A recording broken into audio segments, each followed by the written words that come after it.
খলিফার ডান পায়ের জুতা ছিঁড়ে গেল, পাদুকা ছিঁড়ে গেল, নষ্ট হয়ে গেল। হযরত ওমর পাদুকাকে ডান পায়ের বগলের উপরে, বাম পায়ের বগলের উপরে দিলেন, এভাবে ধরলেন। আর ওদের রশিকে নিয়ে আস্তে আস্তে আস্তে আস্তে জেরুজালেমে প্রবেশ করলেন। ওদের উপরে তার একদম কৃতবাস আর যে অর্থ পৃথিবী শাসন করতেছেন তার হাতে ওদের রশি, বগলের নিচে জুতা, ছিঁড়া জুতা। আমরা এরকম খলিফার যুগে ফিরে যেতে চাই, আমরা এরকম বক্ত যুগে ফিরে যেতে চাই। কথা ঠিক কিনা বলেন? আমরা এরকম বক্ত যুগে ফিরে যেতে চাই। আমরা আধুনিক এই পাণ্ডবের যুগে ফিরে আসতে চাই না, যারা ইসলামকে ব্যবহার করে।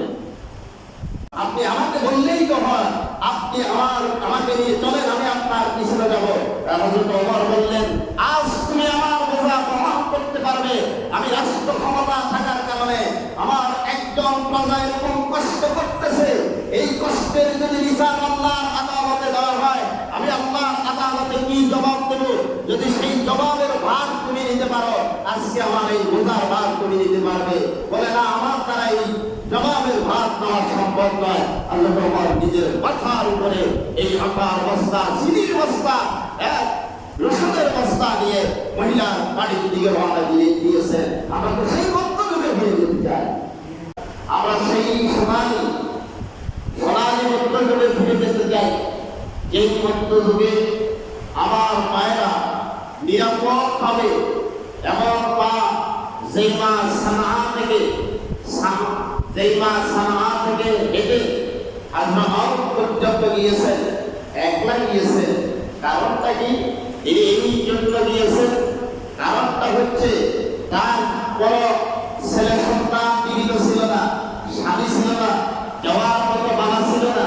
এই মহিলা বর্তমান সানা থেকে, ইয়ামেনের সানা থেকে হেঁটে আজমাউত পর্যন্ত হেঁটে গিয়েছেন। হযরত ওমরের ক্ষমতার সময়, যেটাকে বর্তমান সেকুলার আফ্রিকা এবং পশ্চিমাদের দালালেরা মধ্যযুগীয় আইন বলে, এই সেই সময়ের কথা বলতেছি। সানা থেকে আমার মা হেঁটে রওনা দিয়েছেন, এই সানা থেকে আজমাউত পর্যন্ত গিয়েছেন হযরত ওমরের যুগে।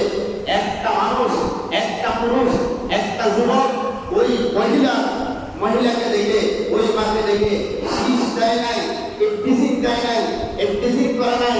আর আজমাউত হচ্ছে, আপনারা যদি পড়ালেখা করেন, আজমাউত এমন অঞ্চল, পর্বত নিষ্কৃত অঞ্চল, সেখানে যদি কোনো মহিলাকে ধর্ষণ করা হয়, কোনো মহিলার ইজ্জত লুণ্ঠন করা হয়, এই আজমাউতের এলাকাতে কারো পক্ষে সম্ভব নয় ওই মহিলাকে উদ্ধার করার জন্য। এই সানা থেকে আজমাউত পর্যন্ত হেঁটে গিয়েছেন। একজন পুরুষেরই কথা বলে নাই, কেন যাচ্ছ? একজন পুরুষ তার দিকে প্রতিষ্ঠিত দেখায় নাই। আমরা তো এরকম মধ্যযুগীয় আইনের দিকেই ফিরে যেতে চাই। কথা কি না? আজমাউত থেকে কত দূর? বিমান করে যদি যাওয়া হয় সানা থেকে আজমাউত পর্যন্ত দূরত্ব হচ্ছে 850 কিলোমিটার। আর যদি কোনো মানুষ বর্তমান সময়ে একেবারে 100 কিলোমিটারের উপরে যদি কোনো বাস চালানো হয়, কোনো সড়ক পথে যান চালানো হয়, তারপরে আপনার হাইস চালিয়ে যাওয়া হয়, সানা থেকে আজমাউত পর্যন্ত শুধু গাড়িতে যেতে 12 দিন সময় লাগবে। এই মহিলা আমার মা সানা থেকে আজমাউত পর্যন্ত হেঁটে গিয়েছেন। তার এই কথা তাকে কেউ বলে নাই, কার সাথে যাচ্ছেন, কেন যাচ্ছেন, তার ইজ্জত লুণ্ঠিত হয় নাই। আমরা তো এমন সোনালী মধ্যযুগে ফিরে যেতে চাই। আপনারা চান কিনা? আমরা এই মধ্যযুগে ফিরে যেতে চাই, যে মধ্যযুগে একজন মানুষ তার স্ত্রী, সন্তান, পরিবার নিয়ে গরমের সময় বিদ্যুৎ ছিল না, দরজা খুলে রেখে রাতের বেলা রিল্যাক্সে ঘুমিয়ে গিয়েছেন। কেউ তার কন্যার ইজ্জত নেয় নাই, স্ত্রীর ঘরের দিকে, তার জানালার দিকে তাকিয়ে দেখে নাই। আমরা তো সোনালী মধ্যযুগে ফিরে যেতে চাই। কথা কি বুঝা? আমরা তো এমন যুগে ফিরে যেতে চাই না, আমরা এমন যুগে বসবাস করতে চাই না যেই যুগের একজন বাবা ওই রাষ্ট্রের নাগরিক হিসাবে তার কন্যা সন্তানের নিরাপত্তাকে রাষ্ট্রের কাছে এই কথা বলে যে আমার কন্যার নিরাপত্তা রাষ্ট্র যখন দিতে পারতেছে না, আমাকে অস্ত্র দাও, আমি এই অস্ত্র দিয়ে আমার কন্যার ইজ্জতকে রক্ষা করব। আমরা এরকম আধুনিক জাহিলিয়াতে আসতে চাই না। আমরা আমাদের সোনালী সেই মধ্যযুগে ফিরে যেতে চাই। আপনারা চান? আমরা সবাই চাই। আমরা চাই সারা গোটা পৃথিবীর প্রত্যেকটা ভূখণ্ড রাসূলুল্লাহ যুগে যে পশ্চিমারা এবং পশ্চিমাদের দালালেরা বলে এটাকে মধ্যযুগীয় বলে, সেই যুগে আমরা ফিরে যেতে চাই। যেই যুগে সারা পৃথিবীর অর্থ পৃথিবীর শাসন একটা খেজুর গাছের নিচে দিগাছে ঘুমাচ্ছে, কোনো পাহারাদার নাই, কোনো বাহিনী নাই, কোনো আর্মি নাই, কোনো বডিগার্ড নাই। এই যে বর্তমান সোভিয়েত ইউনিয়ন রোমান সাম্রাজ্য থেকে 70 জন ইহুদি গেছে হযরত ওমরের সেই রাজ্য সিংহাসন দেখার জন্য। খুঁজে গেল হযরত ওমরকে গাছের নিচে। তারা আশ্চর্য হয়ে গেল, একজন রাষ্ট্রপ্রধান তিনি সারা পৃথিবীর অন্ত পৃথিবী শাসন করতেছেন, তার কোনো বডিগার্ড নাই, নিরাপত্তা নাই, খেজুর গাছের নিচে তিনি ঘুমাচ্ছেন, দিগাছে ঘুমাচ্ছেন, কোনো চিন্তা নাই, পেরেশানি নাই। হযরত ওমরের এই অবস্থা দেখে 70 জন রোমান খ্রিস্টান মুসলমান হয়ে গিয়েছে। আমরা সেই মধ্যযুগে ফিরে যেতে চাই। একটু জিকির করি, লা ইলাহা ইল্লাল্লাহ।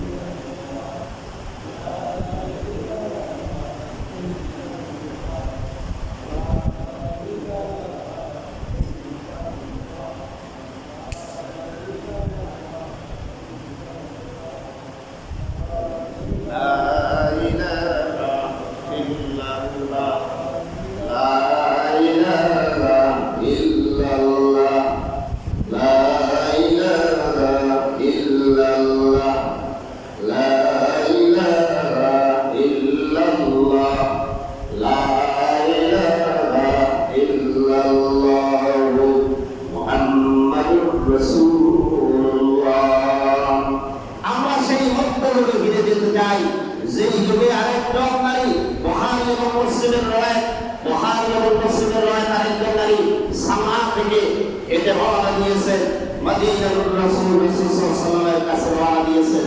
এই সামা ইয়ামান থেকে রাসূলুল্লাহকে না দেখে ইমাম এনেছিলেন। মহিলাটি রোগী ছিল, মেরগি রোগী ছিল, যেটা আমাদের দেশে অনেকের মেরগি রোগী হলে পরে পানিতে মারা যায়।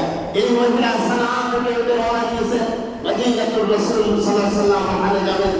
দীর্ঘ 1 মাসের সময় ব্যাপী তিনি হেঁটে গিয়ে মসজিদে নববীর পাশে দাঁড়িয়ে রইলেন আর রাসূলুল্লাহর খোঁজ নিতেছেন। রাসূল সাল্লাল্লাহু আলাইহি ওয়াসাল্লাম জোহরের নামাজ পড়ার জন্য আসলেন। এসে পরে সাহাবীদেরকে, মহিলা সাহাবীদের মাধ্যমে ওই মহিলার তথ্য জানলেন। তিনি বললেন মহিলাদেরকে, ওই মহিলা সাহাবীদেরকে বললেন, আমি সানা থেকে এসেছি রাসূলুল্লাহর কাছে, আমার একটা একেবারে গুরুতর রোগ আছে, মাঝের সময়ে এই যে দীর্ঘ সময়ে আমার বোন, আমার মা হেঁটে গিয়েছেন সানা থেকে মদিনাতুর রাসূল সাল্লাল্লাহু আলাইহি ওয়াসাল্লাম। একটি যুবক আমার পায়ের দিকে চোখ তুলে তাকায় নাই, একটু কিছু করে নাই, শীষ দেয় নাই। রাসূল সাল্লাল্লাহু আলাইহি ওয়াসাল্লাম তাকে বললেন, আপনি কি চান? বললেন, ইয়া রাসূলুল্লাহ, আমার একটা রোগ আছে, এই রোগ উঠলে পরে আমার শরীরের কাপড় চোপড় ঠিক থাকে না, আমার হুঁশ থাকে না। আমি আপনার কাছে দোয়া চেয়ে এসেছি, আমি মুসলমান হয়েছি, আপনাকে না দেখে ঈমান হতে এসেছি। আমার জন্য দোয়া করেন যাতে আল্লাহ আমার বিবি রোগটা আমাকে ভালো করে দেয়।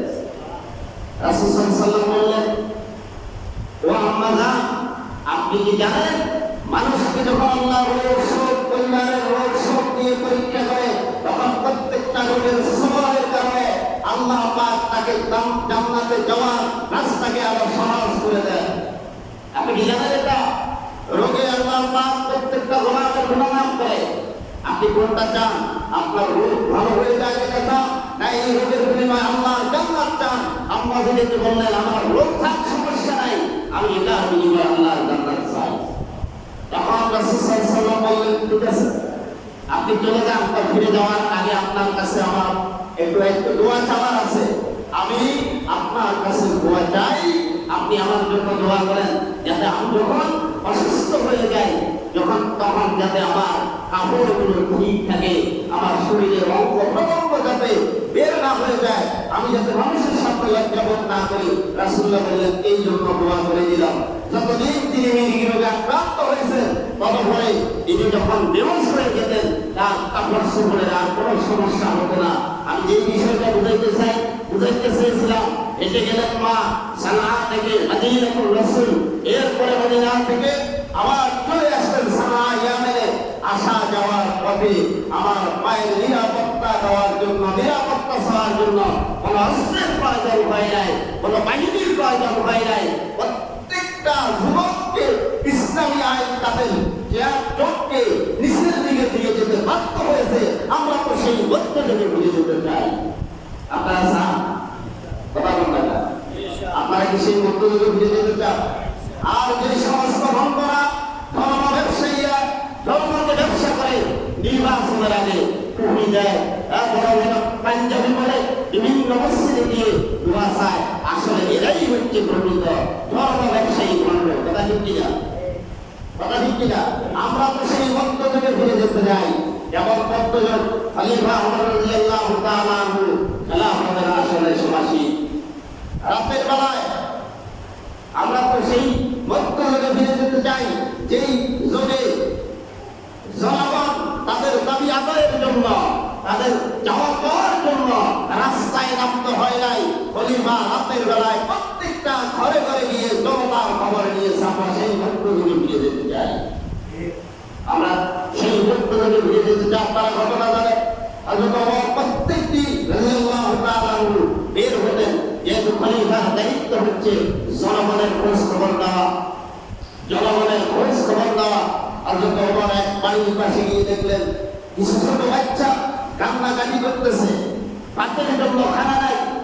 মা তাদেরকে চুলার উপরে ব্যাগ রেখে পানি গরম করে বোঝাচ্ছে যে খানা কিছুক্ষণের মধ্যে হয়ে যাবে। পাথর দিয়ে আগুন জ্বালিয়ে, পাথর দিয়ে ডেক্সির মধ্যে, ব্যাগের মধ্যে পাথর দিয়ে গরম করতেছে, বাচ্চাদেরকে বোঝাচ্ছে।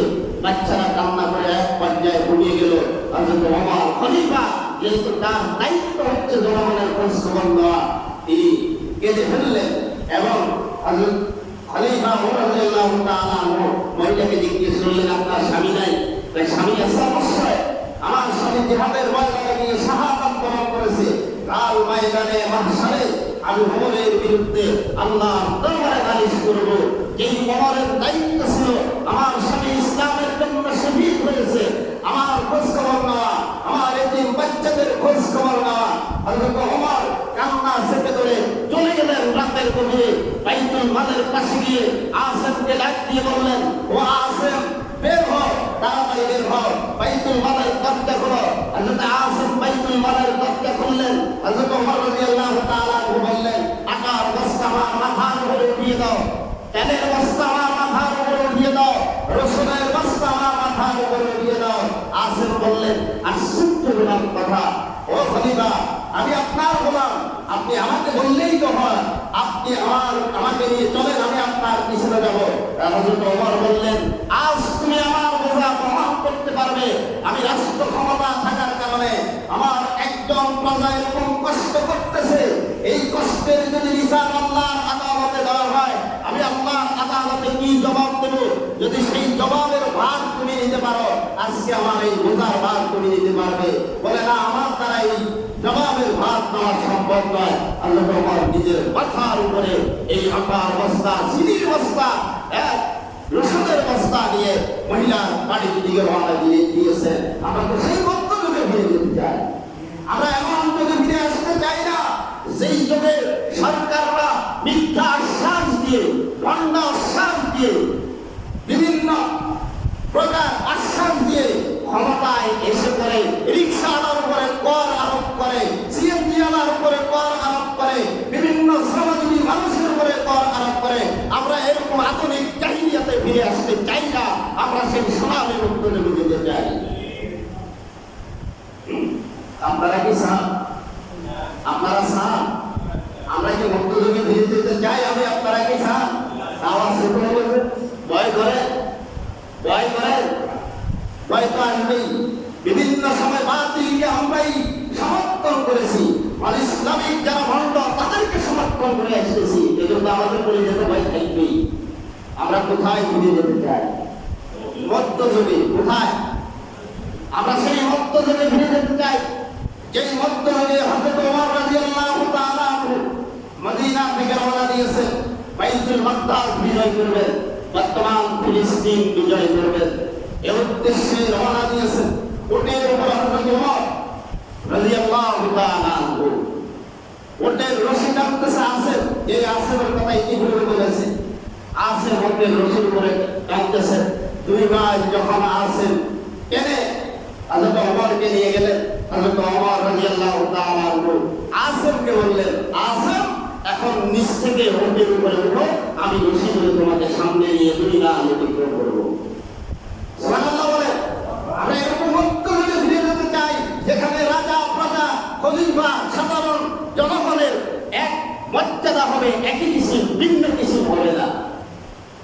আসে উঠলে পর্যায়ক্রমে যখন হযরত ওমর রাদিয়াল্লাহু তাআলা আনহু যেতে যেতে বাইতুল মাকদাসের পাশে অবস্থান করলেন, এই সময় আসেমের পালা হয়েছে, তিনি উটের উপরে উঠবেন। হযরত ওমর উটের রশি টেনে বাইতুল মাকদাসে প্রবেশ করবেন। আসেম উঠতে চায় না, খলিফা এত পর্যন্ত ভাগ করেছেন, সমস্যা নাই, এখন তো বাইতুল মাকদাসে আপনি প্রবেশ করবেন, সমস্ত খ্রিস্টান ইহুদিরা আসবে খলিফাকে দেখার জন্য, ওরা যদি আমাকে উঠে ঘুরে দেখে, আমি এখন উঠবো না। হযরত ওমর বললেন, দেখো এটা ইসলাম নয়, এটা ইনসাফ নয়, এটা আদল নয়। আদল হচ্ছে আমি খলিফা, আমি আল্লাহর বান্দা, তুমি আমার গোলাম, তুমি আমার আল্লাহর বান্দা, অধিকার সমান হবে, অধিকার কোনো বেশি কম হবে না। আমি যদি একটা রুটি খাই, আমার প্রজারাও এক একটা রুটি খাবে। আমি যদি আমার প্রজারা যদি উপোস থাকে, আমিও উপোস থাকবো। কাজেই অধিকারের ব্যাপারে আমরা কাউকে ভিন্নতা খলিফা উঠালেন হযরত ওমরকে। খলিফার ডান পায়ের জোড়া ছিঁড়ে গেল, পাদুকা ছিঁড়ে গেল, নষ্ট হয়ে গেল। হযরত ওমর পাদুকাকে ডান পায়ের বগলের উপরে, বাম পায়ের বগলের উপরে দিলেন, এভাবে ধরলেন, আর উটের রশিকে নিয়ে আস্তে আস্তে আস্তে আস্তে জেরুজালেমে প্রবেশ করলেন। উটের উপরে তার একজন কৃতদাস, আর যে অর্থ পৃথিবী শাসন করতেছেন, তার হাতে উটের রশি, বগলের নিচে জুতা, ছিঁড়া জুতা। আমরা এরকম খলিফার যুগে ফিরে যেতে চাই, আমরা এরকম মধ্যযুগে ফিরে যেতে চাই। কথা ঠিক কিনা বলেন? আমরা এরকম মধ্যযুগে ফিরে যেতে চাই, আমরা আধুনিক এই ভণ্ডদের যুগে ফিরে আসতে চাই না, যারা ইসলামকে ব্যবহার করে। যখন হযরত ওমর রাদিয়াল্লাহু তাআলা আনহু প্রবেশ করলেন, বাইতুল মাকদাসে প্রবেশ করলেন, চতুর্দিক দিয়ে সমস্ত ইহুদি খ্রিস্টানরা, রাব্বিরা, ইহুদিদের পণ্ডিত রাব্বিরা ঘেরাও করে ফেলল হযরত ওমরের সেই কাফেলাকে। মদিনা থেকে রওনা দিয়েছেন মাত্র কয়জন? জোরে কোন, মাত্র কয়জন? কোন বাহিনী নিয়ে আসছেন? মাত্র কয়জন? 2 জন। চতুর্দিকে ঘেরাও করে ফেললেন খ্রিস্টানদের পাদ্রীরা, ইহুদিদের রাব্বিরা চতুর্দিকে ঘেরাও করে ফেললেন। এখন সবাই সাধারণ মানুষ মনে করলো উটের উপরে তিনি হয়তো রাষ্ট্রপ্রধান খলিফা, উটের নিচে তিনি হয়তো গোলাম। সুবহানাল্লাহ বলেন। উটের নিচে তিনি কি গোলাম, উটের উপরে তিনি কি রাব্বিরা বলার অপেক্ষা রয়েছে, ঘটনা বের করার অপেক্ষা রয়েছে। যেহেতু তাওরাত এবং ইনজিল কিতাবে স্পষ্ট তাদের বর্ণনাতে আল্লাহর কোরআনের ওই কিতাবের বর্ণনা রয়েছে, যেদিন হযরত ওমর রাদিয়াল্লাহু তাআলা আনহু জেরুজালেম বিজয় করবেন, সেই দিন তার হাতে উটের রশি থাকবে, বাম বগলের নিচে তার পাদুকা থাকবে, জুতা থাকবে, ছিঁড়া জুতা, আর তার উটের উপরে থাকবে তার চাকর। সুবহানাল্লাহ। রাব্বিরা যখন তথ্য অনুসন্ধান করার পরে সাধারণ মানুষ মনে করেছিল এই উটের উপরে যিনি আছেন তিনি কি? তিনি খলিফা। রাব্বিরা জিজ্ঞেস করলেন, যদি তিনি উটের উপরে যিনি যদি খলিফা হন, তাহলে এইটা সেই ওমর নয় যে ওমরের কথা তাওরাত এবং ইনজিলে বর্ণিত রয়েছে। সেই ওমর হতেই পারে না। উটের উপর থেকে আসেন ডাক দিয়ে বলে, না, আমি খলিফা নয়, আমার খলিফা রয়েছে এবং আমার খলিফা বহলের নিচে সিরা পোতা রয়েছে। তিনি হচ্ছেন খলিফা। রাব্বি এবং খ্রিস্টানদের পাত্রী সহকারে 70,000 ইহুদি এবং খ্রিস্টান তাওরাত এবং ইনজিল কিতাবের এই ঘটনা সচক্ষে দেখার পরে 70,000 অমুসলিম ইসলামের ছায়াতলে এসে আশ্রয় গ্রহণ করে নিয়েছেন। লা ইলাহা ইল্লাল্লাহু মুহাম্মাদুর রাসূলুল্লাহ এটা পড়ে নিয়ে কালিমা পড়ে মুসলমান হয়ে গিয়েছেন। আমরা তো সেই মধ্যযুগে ফিরে যেতে চাই, যেই যুগে আমাদের রাষ্ট্রপ্রধান আমাদের সাথে হযরত ওমরের মতো ব্যবহার করবে। কথা ঠিক কিনা?